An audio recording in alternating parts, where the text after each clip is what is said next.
Good morning on this Sunday, May 26th. Here's a look at our top stories on the Georgia gang. Protests and boycotts continue over Georgia's heartbeat bill. Another federal corruption investigation leads to an arrest, this time in DeKalb County. And the newly created Metro Transit Board decides how it will move forward on massive projects. Phil, Alexis, and Theron are all here. The debate and discussion begin right now. From the Fox 5 studios, the Georgia gang starts now. Hello, everyone. The protests over Georgia's heartbeat bill are far from over. The voices of opponents can be heard from here to Hollywood, but Governor Brian Kemp is holding firm. Vote them out! Vote them out! One of the largest protests of Georgia's so-called heartbeat law happened this week on the steps of the state capitol. The crowd fighting against the newly signed law, which would outlaw most abortions after doctors detect a heartbeat at about 6 weeks into pregnancy. What it says to me is that the majority of Americans, particularly women, don't want their reproductive rights taken, that they support Roe v. Wade and don't want to see it messed with, that they won't stand for abortion bans that tell them when to give birth and when not to. The protests may fall on deaf ears when it comes to Republican Governor Brian Kemp, who campaigned to pass one of the most restrictive abortion laws in the country. Still, Andrea Young with the ACLU says the legal fight is just beginning. The next action will be that the ACLU and other partners will file a lawsuit in federal district court to stay this law and to challenge it as a violation of women's constitutional rights under Roe v. Wade. Now, some folks in Hollywood are protesting the new law by way of boycott, saying they will not film anymore in Georgia. At the Georgia Republican Convention, Governor Brian Kemp said, quote, "We value and protect innocent life, even though that makes C-list celebrities squawk." Phil, did he really need to say that, C-list celebrities? Sure he did.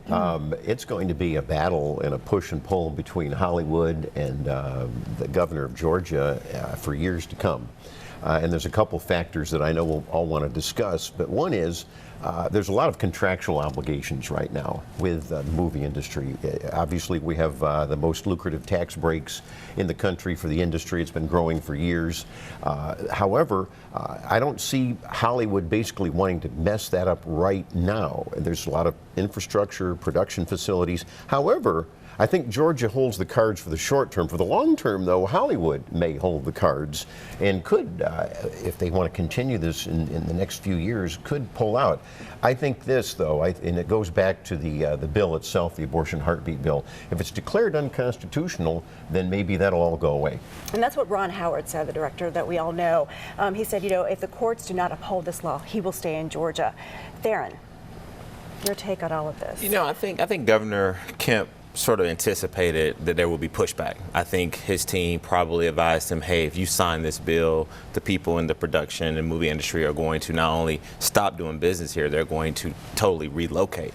I don't think that he probably realized that it was going to be to this magnitude. And one of the things that's very interesting, Lori, is that it's been able to sustain itself. I mean, we're now probably almost 3 months into when the protests began, and they're still going. I mean, if you look at the women and men who were at the Capitol protesting, I mean, the crowds are getting larger and larger.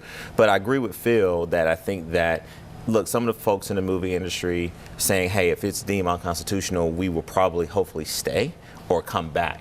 But I do think that the governor did tour studios this week, and he wanted to try to at least show that he's have an olive branch to continue to communicate with the folks who actually want to communicate with him. And Alexis, the olive branch here, he did visit the Georgia Film Academy and another right. studio, but he did keep it quiet. He didn't really invite the press to it. He kept it real quiet. So, I mean, is this going to help at all?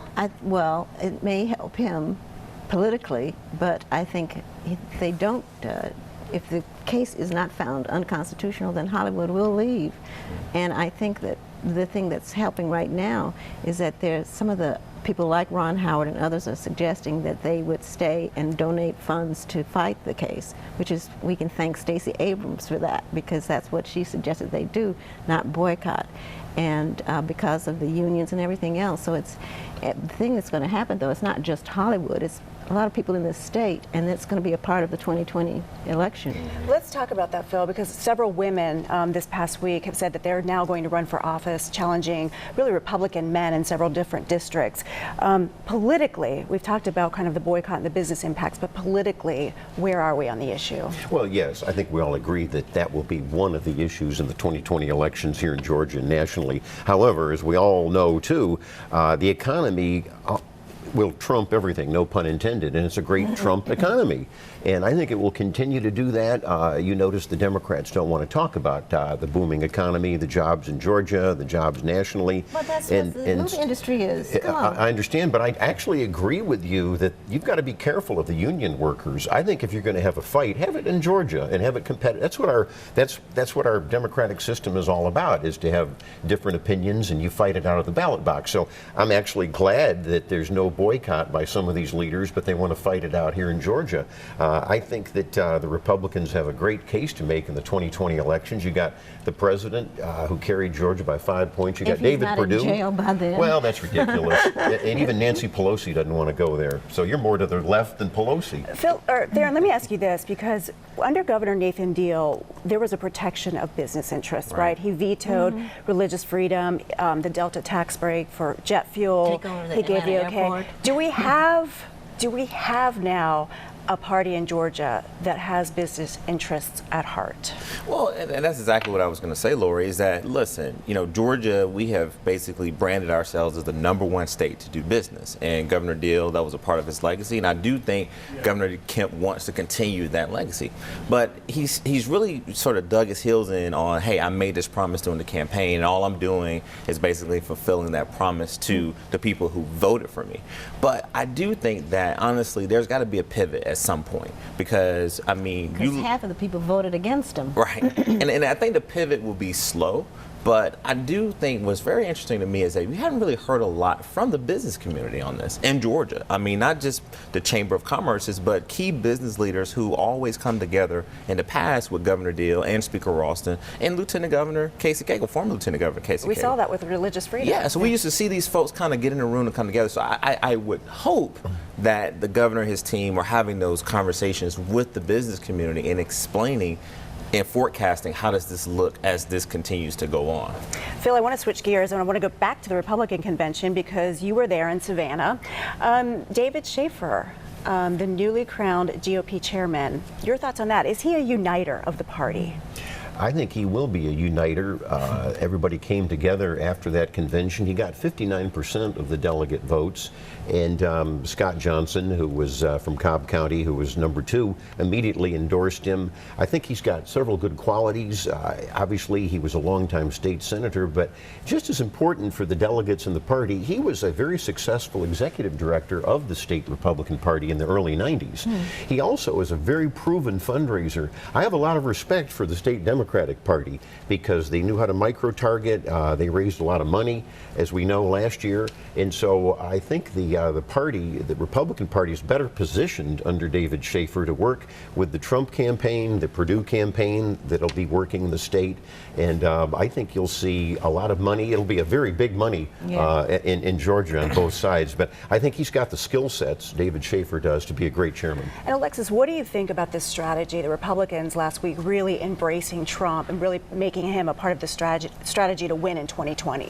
I think they do that at their own peril because it's no telling what's going to happen to him between now and then, and a lot can happen. Particularly Nancy Pelosi is doing some mind-meld strategy on him by provoking him in the same way that he tries to provoke other people.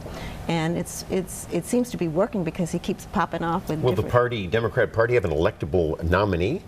Yes, absolutely they will. They've got 20 people running. That's going to be interesting to see who prevails. Which socialist will prevail? I don't think there's going to be a socialist who will prevail. There's no socialists running. They're all Democratic Party candidates. Right. But one of the things that's interesting is that let's not forget for our viewers that this is the same former state senator David Schaefer who ran against now Lieutenant Governor Jeff Duncan. Talk about a divisive campaign. I mean, this was one of the most divisive campaigns. I mean, you had PACs raising all this money, who was putting in money into this. So I would be interested to see the dynamics between how the lieutenant governor and this new state party. And now, one thing I will say is this: Republicans have been known to settle their differences privately. Fall in line. And then they'll fall in line. I think what Phil just did is that a lot of folks at that Republican convention, they just fell in line. Well, there was love in the room there. And, you know, these people aren't politically foolish. The lieutenant governor and the new party chairman, it's the new alliance now. Why would it doesn't pay to, just like in the Democratic Party, opponents 1 week could be allies the next week. But I think to be fair though, Phil, and I think you would agree with this, there was some sort of carryover and backlash because Schaefer was sort of as the person who was going to just run away with it. And then here comes this state representative, Jeff Duncan, out of nowhere and defeats this longtime state senator. And you saw it at the Capitol this year. I mean, just trying to get things done. I mean, Jeff Duncan really came in and kind of restored a lot of the power that Schaefer and others had wielded for so very long. I mean, Butch Miller was able to really stay consistent and really continue to keep his caucus together. So there was some backlash and some overflow. And I get what you're saying. However, I would say this, and it overrides everything, and that is that these are two pretty solid conservative individuals that agree on virtually all the issues. And David Schaefer is still in the mix. All right. Well, coming up, another elected official accused of corruption, this time in DeKalb County. We discuss right away. Have a question or comment for the Georgia Gang? Email them at georgiagang@foxtv.com. This week, former DeKalb County Commissioner Sharon Barnes Sutton was taken into custody, accused of bribery and extortion by the feds. And Theron, there's just lots of questions about this case. One of them is, why was she arrested and not allowed to turn herself in, like we saw with Jim Beck last week? Yeah, I mean, and then she's now hired a new lawyer who I think is raising some of those questions. The thing about this so unfortunate, Lori, just for our viewers, this is an investigation that I think was conducted into this alleged activity in 13 and 14. So we're talking 5 to 6 years ago. But I think that the voters in her district, you know, they took kind of care of this problem that we saw that was going on in DeKalb County for a while, and that is you couldn't get anything done. It was very racially divisive. I mean, you could never really get a full 4 or 5 votes. And so now, with these new commissioners on board, new CEO. Yeah, she's not even on the commission. Yeah, she's not on the commission anymore. So for our viewers, this is not someone who's currently serving as a DeKalb County commissioner. She was, defeated, and now you have a new commissioner in that spot. And so now what you see with this new commission is that they're getting along, they're getting things done. The CEO has a good working relationship with them, with the presiding officer and Jeff Rader. And so I just think that overall the county has moved forward. And I just want our viewers to know that this is something that happened before, years ago, and not with the current commissioners. Phil, another interesting part about this case is it's being handled out of Washington, not here by the U.S. Attorney's Office. What do you make of that? Well, I make one big thing, and that is the U.S. Attorney here, B.J. Pack, has added more FBI agents and prosecutors in his office, and up in D.C., after Trump was inaugurated, you've got more focus on corruption. So you got more focus on corruption in Georgia and nationwide, and that's why you see more prosecutions. I will say I do agree that DeKalb County has somewhat cleaned itself up. Those were bad years, 2012, 2013, 2014. You had a lot of corruption scandals in DeKalb, and I think she was just part of that. I want to turn now to voting rights because Judge Amy Totenberg ruled this week a federal lawsuit attempting to require paper ballots here in Georgia can move forward. A big win for the plaintiffs in this case, Alexis.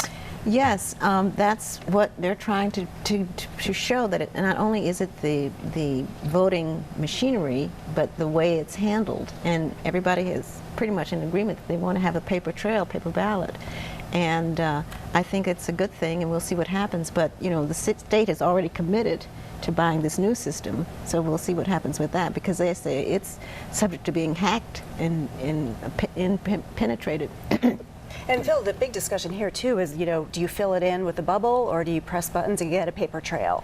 Well, that's right, and that's what this is a big case, and I think it's being underreported, frankly. And but to your point, Alexis, I think if I was Secretary of State, I think I might want to wait for Federal Judge Amy Totenberg to make a final decision in 30 to 60 days, because you don't want to spend $150 million right. if you're going to be enjoined. And but with the state, the taxpayers don't want to be on the hook for this. If I had to look in the future, I think there's a good case to be made that the judge could order paper ballots with an optical scan.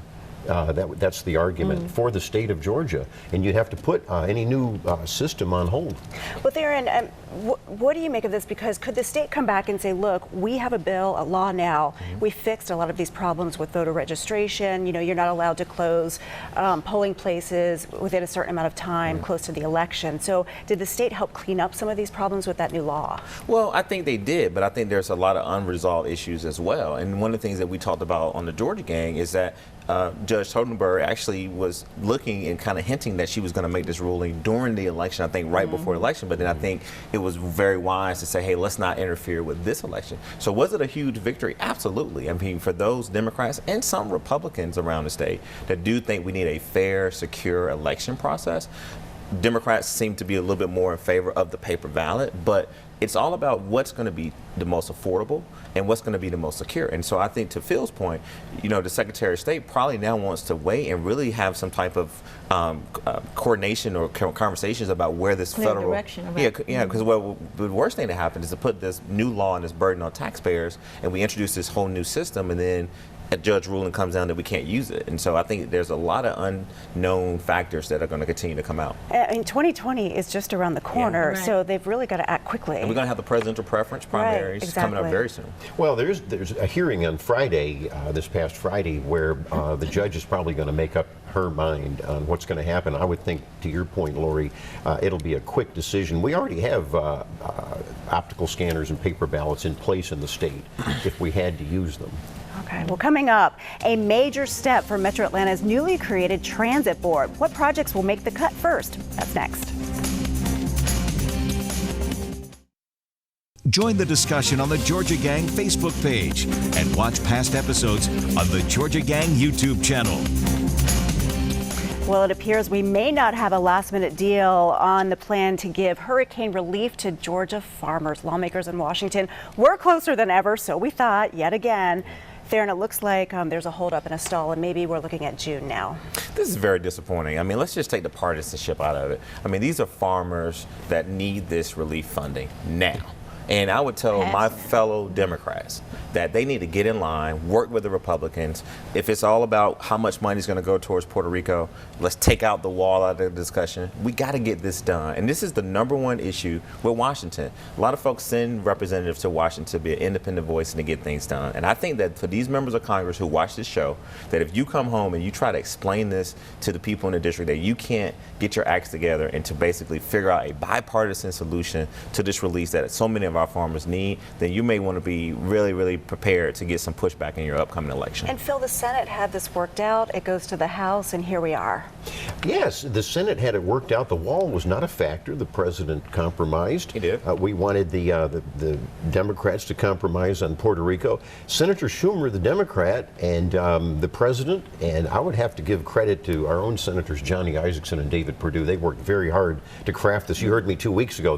That was their main issue. And I do agree with you. It is a bipartisan disgrace that the Democratic House refused on Friday to do a voice vote. They could have easily done a voice vote to ratify what the bipartisan bill was. It was probably one or two radical Democrats that wanted to screw the farmers in the Midwest and in South Georgia. It was probably political. I was trying to be bipartisan. Now, let's not forget that Republicans could have gotten this done a long time ago if they had basically compromised on the wall, which we took the wall out. But now, but it took months. You were trying to blackmail them with Puerto Rico. No, and you Puerto Rico was the problem. Not you, but a lot of people in a disingenuous way, sort of frowned upon the relief belief that Puerto Rico also need as well. So you can't just blame all this on the Puerto Democrats. Rico is already getting billions of both dollars. sides are to blame, and this is breaking as we are taping, so Right. there may be more to come, a lot more to come on this. In the meantime, the ATL board moved forward with a transit plan trying to take the politics out of which major projects can get the go-ahead. Alexis, is it possible to be objective? We saw what happened with T-Splost how many years ago on the project list? I don't know. That remains to be seen. I mean, ideally, they should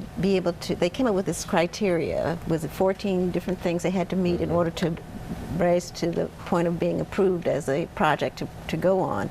But it's still going to be interesting to see what the politics plays, because, the folks in the original MARTA section think they have priority because they've been here the longest, and the taxpayers have been paying the most money for the longest time. So it'll be interesting to see what happens, but it's going to be tricky. Phil, the criteria that they are using to come up with 14, I think, different proposals in this plan. Most of the criteria made sense, and I think they could be unity around that. I do think the argument that was put on by Earl Earhart that you have to look at where the investment is going to be. Now, sad to say, in that whole stretch of the northern arc where we're going to have all of this new construction, there's different pockets where investment is good and investment is not so good. That's, as you point out, the word tricky is probably right.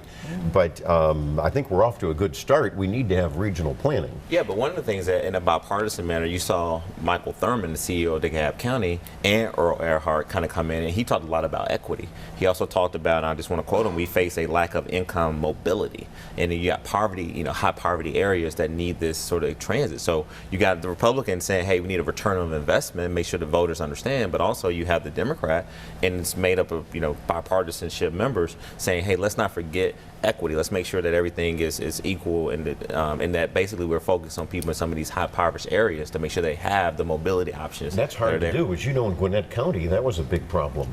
Well, and Gwinnett County is a whole other different situation. South DeKalb is always fighting Yeah. and possibly losing, so maybe in this plan, Hopefully, if they can come together on it, it may work. But the one thing I would say as a Georgian, as a taxpayer, and someone who I think really supports transit, to really applaud the ATL, to really get in the room and having these very tough conversations, and I think that ultimately that's what was needed. That we need to basically come together and really just face the music. We got some areas that need it more than others, but also make sure that we are being very, very good stewards of taxpayer dollars. All right, one other quick topic I want to mention. Brian Kemp made a mention this week. He'd like to get rid of the Common Core standards.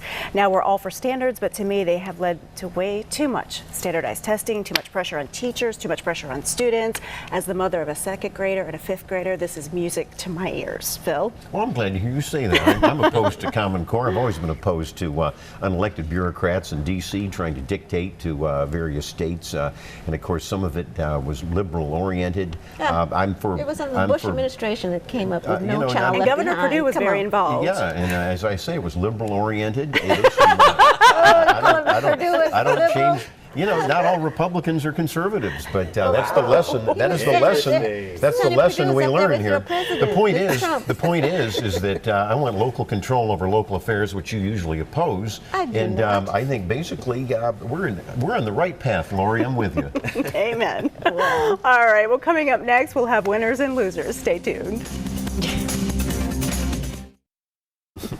All right, Phil, we're starting with you on winners and losers. Thanks. I've got a winner that all of us should applaud. The Georgia Teacher of the Year was named, and it was Ms. Penley, the fourth grade teacher at Burgess Peterson Academy, right in the Atlanta public school system. Now that's great when you consider that they've really tried to struggle and bring up student test scores and stop the dropout rate. So I'm glad to see that. She was named this past week by the Georgia State School Superintendent Tracy Penley. David Schaefer, we talked about that earlier in the program. He is the new state GOP chairman, and I think he is going to really boost the party's finances and voter turnout efforts. So those are my two winners. All right, Alexis. Okay, I'm going to start with the Atlanta Business League. Leona Barr Davenport is the head of that, and they had their annual CEO Appreciation Luncheon, in which William Pate, who runs the Atlanta Convention and Visitors Bureau, received the Herman J. Russell CEO Award as CEO of the Year. Also, John Amon, who runs the West Side Future Fund, was voted for the Vision of Excellence Award. And then Jan Prisby Bryson received the Entrepreneur of the Year award. and who else? Paul Judge, I'm sorry, who was one of the co-founders of the TechBridge technology firm, received the Trailblazer Award, and then Milton Jones received the League Leadership Award, and it was very exciting and wonderful. Also this week, the AIB, Atlanta Interfaith Broadcasters, celebrated its 50th anniversary. Wow. It was very exciting, and then also they did awards at the celebration, which they also celebrated Collie Burnett, who is retiring as the president after 19 years of AIB. And let me see who else. You have a long list. I do. We're going to get to Theron. All right. All right. Well, the Community Service Award went to I don't have my eyeglasses on. It's okay. We'll move on to Theron. All right. Theron, go ahead. All right, the first winner is going to be Tom Lewis. For a lot of people who have attended Georgia State University, which we know is one of the most booming universities in the country, has retired. And I want to just read this for our viewers. This is a gentleman who actually has gone through 40 legislative sessions, 8 governors, and 4 Georgia State presidents. So Tom Lewis is definitely going to be a winner. He's retiring. I want to give him a shout out. Also Robert Smith, who basically announced during the commencement speech that he is going to pay off all the debt for the Morehouse students. Yes. And then also retired Judge Marvin Arrington Sr., who had the City Council chambers, Atlanta City Council chambers, renamed after him this week. Was a big deal. And then lastly is my loser is going to be the GOP lawmakers who objected to basically get a deal done for our farmers here in Georgia. Well, Robert Smith was also on my list because he's becoming the most sought after commencement speaker for 2020. Pay off everybody's bills. Yes. Also to all the grads out there, college grads, high school grads, my 5th grader who's moving on to middle school had her 5th grade graduation. And this Memorial Day weekend, we take time out to honor our veterans who served this country. Everybody make it a great week. Thank you so much for joining us, and we'll see you next week. And I'll come back. The opinions expressed in this broadcast are those of the panelists appearing in this program.